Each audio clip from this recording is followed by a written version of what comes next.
Assalamualaikum warahmatullahi wabarakatuh. Selamat pagi. Silakan duduk. Bagaimana kabarnya hari ini? Semoga selalu sehat walafiat ya. Alhamdulillah kita masih bisa berjumpa pada pagi hari ini dalam kondisi yang sehat.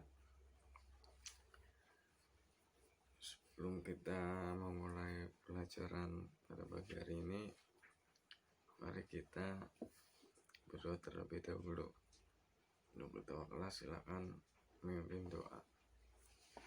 Bismillahirrahmanirrahim. Raditu billahi rabba wa bil islami dina wa bin nabi Muhammadin nabiyya wa rasulah. Rabbi zidni ilman warzuqni fahma. Rabbi sholli sadri wa yassir amri wahlul 'uqdatam min lisani yafqahu qawli. Selanjutnya akan Bapak absen terlebih dahulu.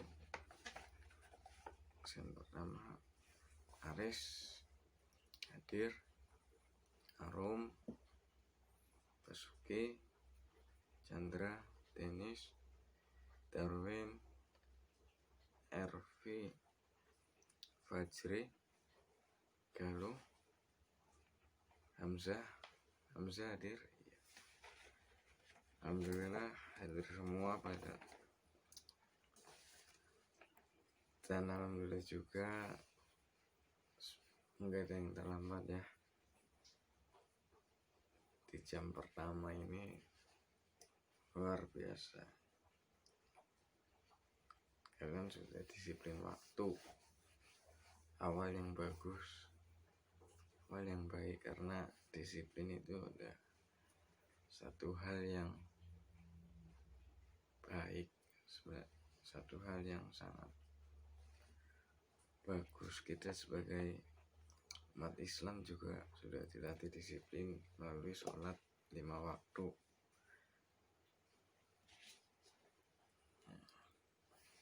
Disiplin sebenarnya sesuatu yang sederhana, namun manfaatnya sangat luar biasa.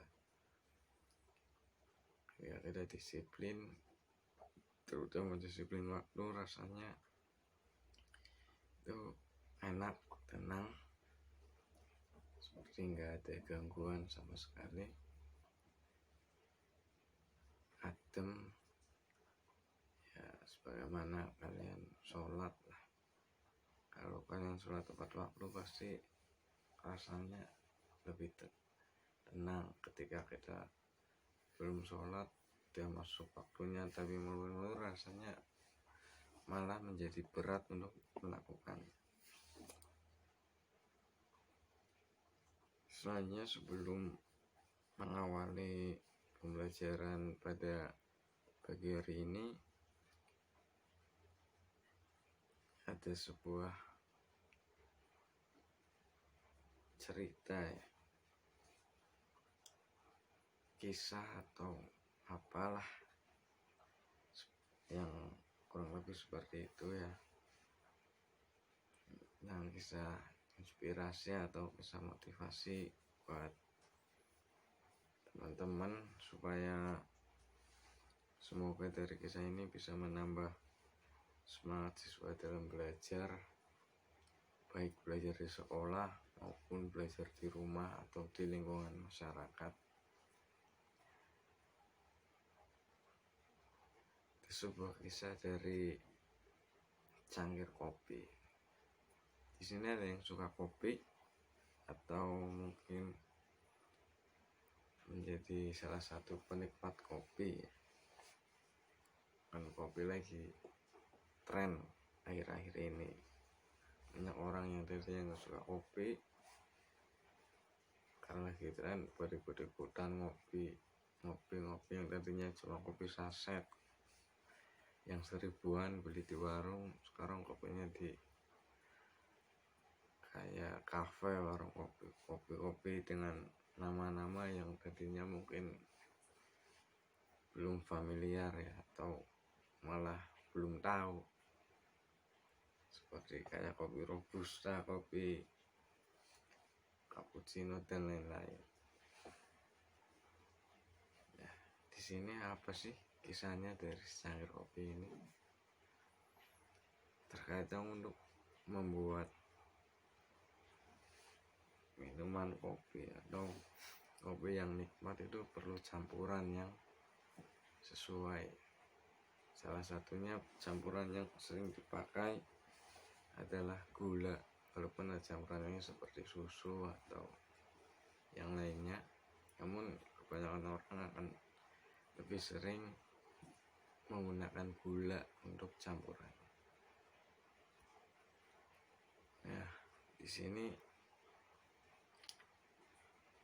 ketika orang membuat kopi di mana rasa kopinya masih sangat pahit, maka orang akan beranggapan kurang gula, bukan mereka kebanyakan kopi, namun akan beranggapan kurangnya gula. Terus juga sebaliknya, ketika kopinya terlalu manis, mereka juga menyalahkan gulanya terlalu banyak, bukan malah kayaknya kopinya terlalu sedikit, tapi orang-orang akan mengatakan gulanya yang terlalu banyak. Namun ketika kopi itu pas campurannya, orang hanya akan mengatakan kopinya enak, kopinya nikmat, kopinya seger, sedap. Namun nggak ada yang mengatakan gulanya enak nih, gulanya pas, tapi ya orang mengatakan kopinya. Padahal peran gula yang walaupun mungkin takarannya lebih sedikit atau takarannya yang sedikit aja yang banyak, tergantung selera, itu mempunyai peran yang sangat penting. Namun karena peran yang penting ini kadang orang melupakannya, karena mungkin dari segi namanya juga kopi, ya tentu yang ditonjolkan adalah kopinya, bukan campurannya. Namun di sini ada satu pelajaran berharga dari gula itu, bahwa jadilah orang seperti gula. Maksudnya apa? Kok seperti gula? Manis? Enggak, bukan manisnya, tapi perannya di dalam secangkir kopi tadi. Peran gula banyak tidak diingat orang, atau bahkan ketika kopi itu nikmat, orang banyak yang melupakannya. Nah, di sini teman-teman mencontohlah seperti peran gula tadi, yang mana berbuat baiklah kepada semua orang, walaupun perbuatan baik kalian mungkin nggak dianggap atau nggak dihargai sedikit pun, namun tetap berbuat baiklah, walaupun mungkin yang dipuji tetap orang lain, atau bukan untuk mendapatkan pujian, tapi dari gula ini bahwa berbuat baik atau melakukan kebaikan nggak selalu harus digembar-gemborkan, nggak selalu untuk mendapatkan pujian. Bahkan lebih baik itu seperti berbuat baik tapi tidak terlihat, namun ada hasilnya. Nggak perlu banyak tingkah, banyak cakap, atau perlu beraksi di depan orang banyak, namun kita hanya perlu tetap melakukan kebaikan dengan makna yang segera tidak terlalu menonjolkan, ntar dikira ria atau sebagainya. Ya, mungkin segitu saja cerita inspirasinya. Semoga kalian terinspirasi ya, walaupun bahasanya mungkin terlalu diulang-ulang, atau mungkin saudara yang pernah baca di medsos atau yang lain mungkin terdengar seperti membosankan, namun Bapak hanya mengingatkan kembali yang semoga dapat menambah semangat teman-teman dalam belajar. Nah, selanjutnya mari kita masuk ke materi ya, masih seputar rukun iman. Kali ini adalah iman kepada kitab-kitab Allah.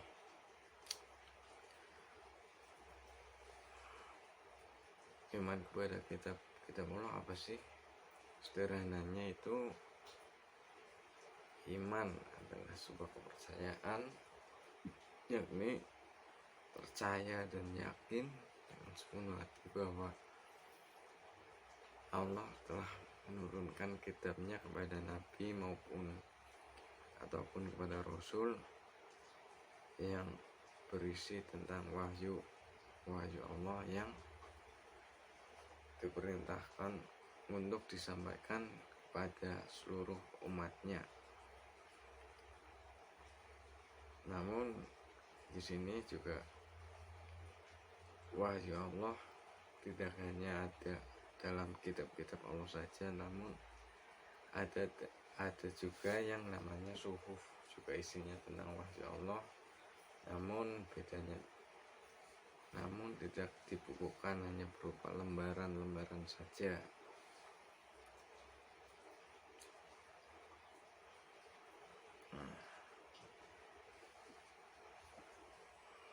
Mungkin itu pengantar penjelasan tentang iman kepada kitab Allah. Selanjutnya silakan buka buku pelajaran kalian, buka halaman 10.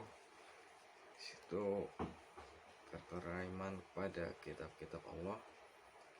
Silakan dibaca dulu secara seksama materi pelajaran yang ada. Nanti jika ada pertanyaan atau hal-hal yang perlu ditanyakan atau kalian rasa bingung dan kurang memahaminya, bisa ditulis di buku kalian masing-masing, nanti bisa ditanyakan dan kita bahas bersama-sama. Silakan dibaca terlebih dahulu.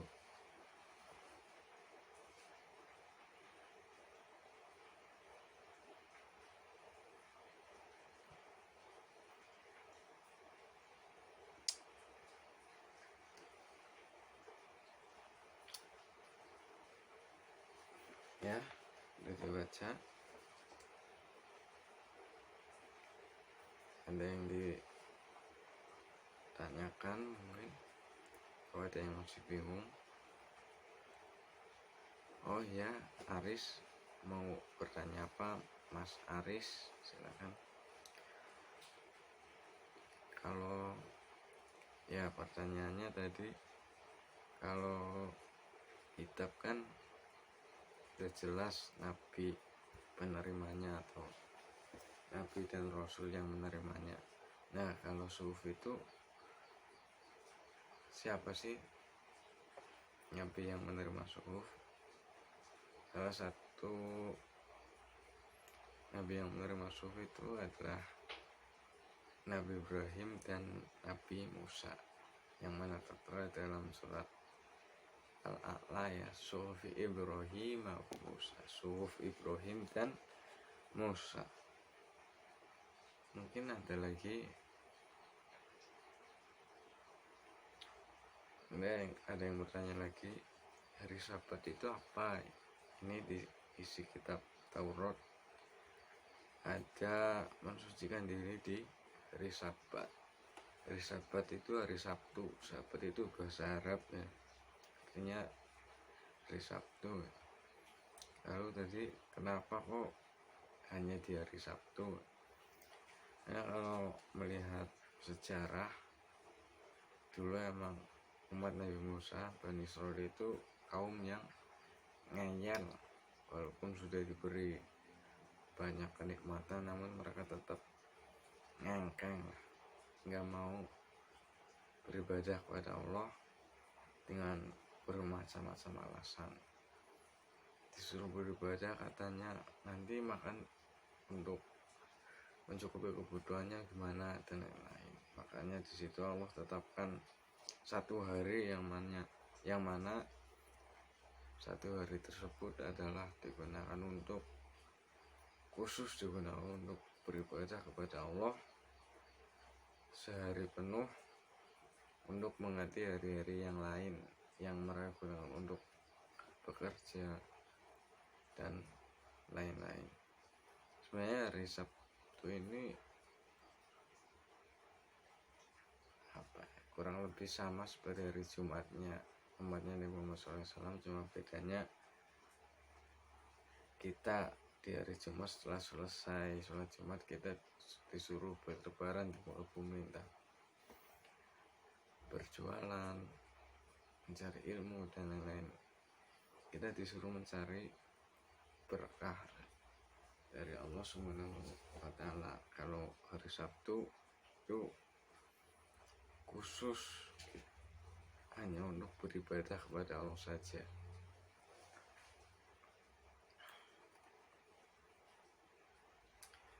Untuk jawabannya tadi kalian bisa tulis di buku masing-masing ya, siapa tahu besok pas ulangan keluar atau mungkin teman-teman salah kali ini lupa bisa ingat-ingat kembali karena sudah menulisnya.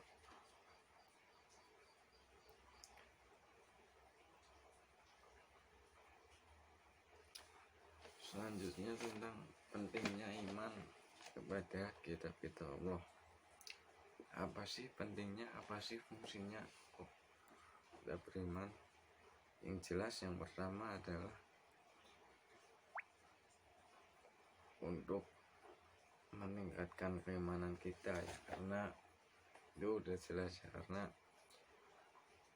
walaupun kita beriman adanya Allah kepada Rasul, jika kita tidak mengimani salah satu dari rukun iman, maka iman kita kurang sempurna dan kita bisa dibilang orang yang tidak beriman karena kita tidak mengimani hal-hal yang seharusnya kita imani. Terus juga untuk meningkatkan kualitas kehidupan pribadi ya, bayangkan saja ketika kitab itu kan biasanya dijadikan pedoman hidup. Bayangkan saja ketika orang yang tidak punya pedoman hidupnya seperti apa. Mereka seperti tidak punya arah, seperti orang tersesat. Akhirnya ya seperti itu lagi, di situ lagi, dan di situ lagi. Nggak ada perkembangan. Seperti orang berjalan di tempat, nggak berubah sama sekali. Dan terus juga untuk membangun kehidupan bermasyarakat ya. Di kitab itu kan isinya macam-macam, tidak hanya soal untuk mentauhidkan Allah saja, tapi ada akhlak, adab-adab tentang bagaimana bicara dengan orang tua, ada bersosialisasi dan lain-lain.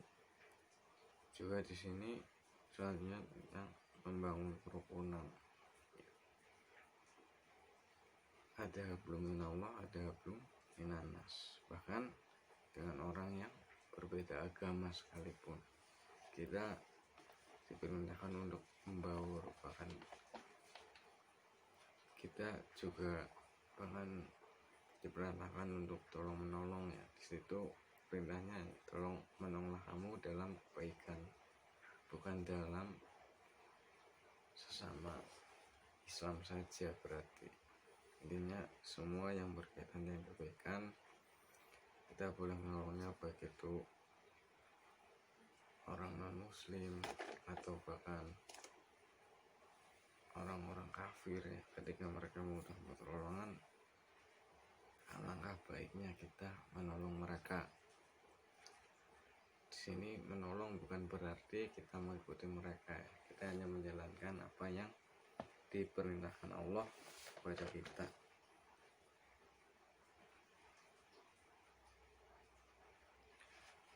Oh ya, di tengah-tengah pembicaraan ini saya ingatkan kembali, jangan lupa untuk selalu membuat ringkasan atau catatan kecil tentang materi yang dipelajari. Tidak hanya materi ini tapi materi-materi yang lain, supaya memudahkan kalian untuk belajar juga. Biasanya apa yang kita dengar lalu kita tulis itu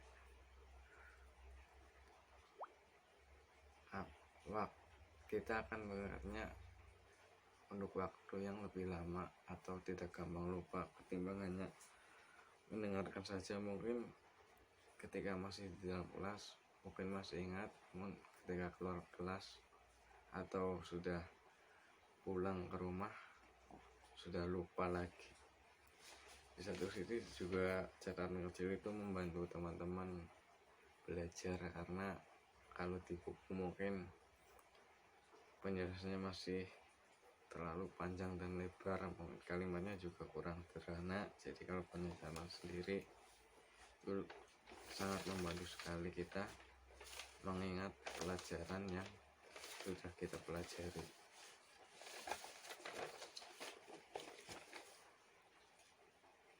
Selanjutnya kembali ke materi. Tadi sudah dijelaskan iman kepada kitab Allah adalah mempercayai dengan sepenuh hati bahwa Allah telah menurunkan kitabnya kepada Nabi ataupun Rasul yang berisi kumpulan wahyu Allah untuk disampaikan kepada umatnya.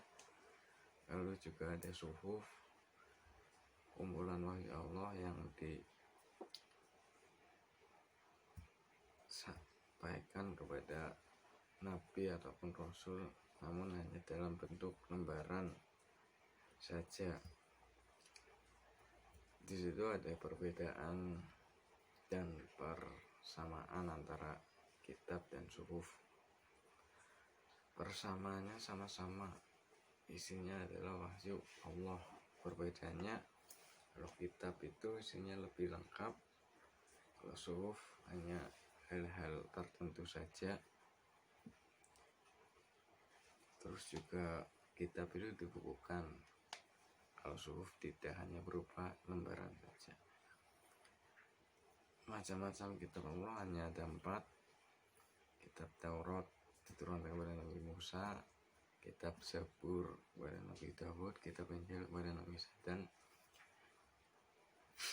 yang terakhir kitab Al-Quran diturunkan kepada Nabi Muhammad Sallallahu Alaihi Wasallam. Terus selanjutnya ada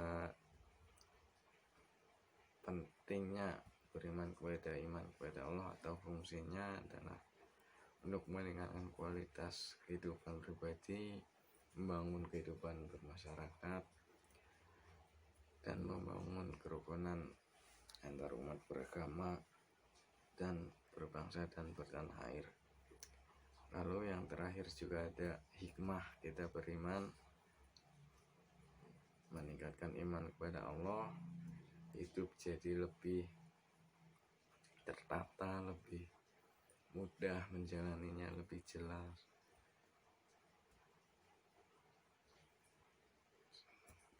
Hidup menjadi lebih termotivasi lagi, menjadi optimis, dan juga terjaga ketakwaannya kita kepada Allah Subhanahu wa Ta'ala.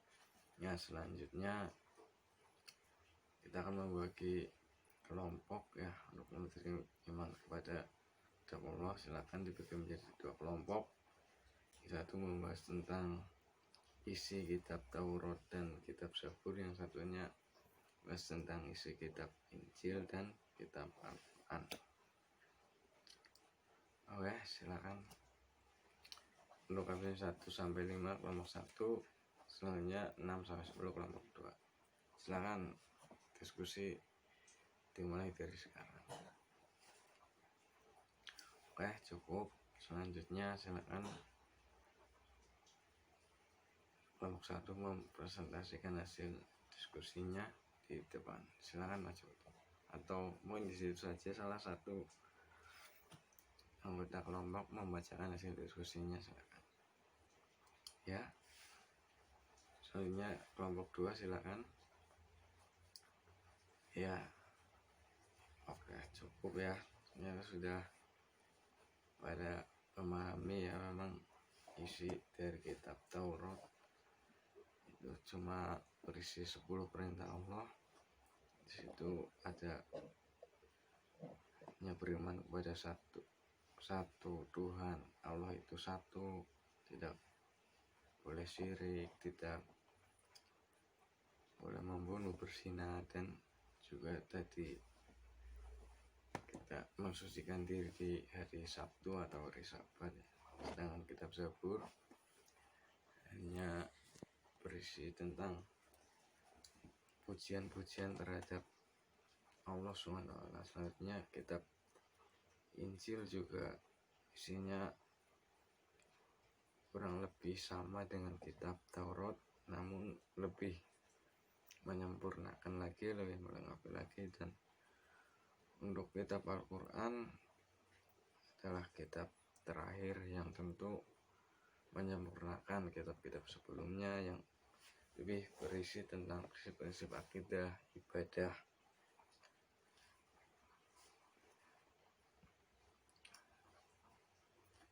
Nah, di akhir pembelajaran ini coba salah satu dari kalian menjelaskan sedikit tentang iman kepada kitab-kitab Allah yang barusan kita pelajari bersama. Silakan, siapa yang mau menjelaskannya? Monggo. Mbak Arum, monggo silakan. Gak apa-apa, sebisanya aja yang tadi kamu pelajari aja, yang tadi kamu tangkap aja. Oh iya, ternyata ya mendengar, berarti alhamdulillah ya bisa menjelaskan benar-benar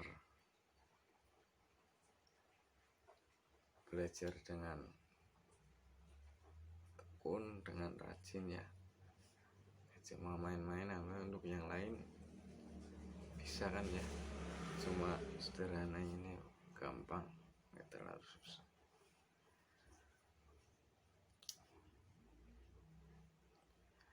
Sebelum kita tutup pembelajaran hari ini ya, Pak, iman kepada kitab Allah sangat penting sekali, karena itu adalah salah satu iman yang harus kita imani dari keenam. Karena jika salah satunya tidak kita imani dari rukun iman itu, iman kita gugur.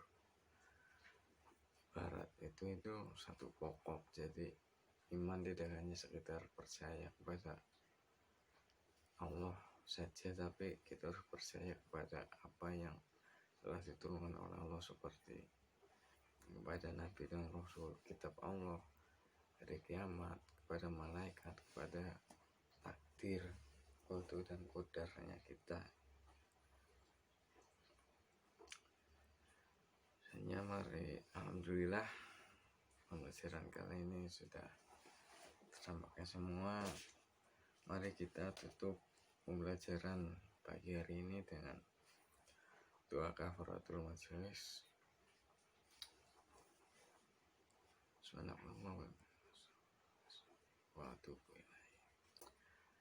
Sekian dan terima kasih. Sampai jumpa lagi minggu depan. Semoga selalu bermanfaat. Jangan lupa belajar. Jangan lupa dibaca lagi materinya di rumah supaya selalu tersimpan di otak kita ya. Selanjutnya, wassalamualaikum warahmatullahi wabarakatuh.